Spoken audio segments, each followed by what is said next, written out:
అందరికీ నమస్కారం. నా పేరు సహస్ర. నేను ఇప్పుడు మనబడిలో ప్రసూనం చదువుకుంటున్నాను. తెలుగు భాష నాకు జీవితంలో ఎంతో సహాయపడింది. నేను మనబడిలో చేరాక నాకు ఈ భాష అంతే గౌరవము పెరిగింది. ఇక్కడ మన బృందం మాకు అన్ని రకాలుగా సహాయపడుతున్నారు. నేను ఇప్పుడు భగవద్గీత నేర్చుకుంటున్నాను.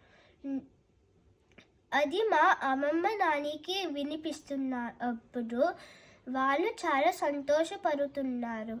మనబడిలో తెలుగు నేర్చుకుంటూ నేను పండగలు విశేషాలు గురించి కూడా తెలుసుకుంటున్నాను. ఇది ఒక ఉదాహరణకి అనంత విజయం రాజా కుంతీపుత్రో యుధిష్ఠిరః నకుల సహదేవశ్చ సుఘోషమణి పుష్పకౌ.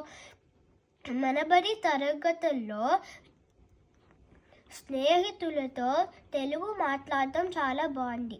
నేను ఇండియా వెళ్తే నాకు మా ఊరిలో బంధువులతో మాట్లాడడం ఇంకా చాలా సులువు అవుతుంది. ధన్యవాదాలు.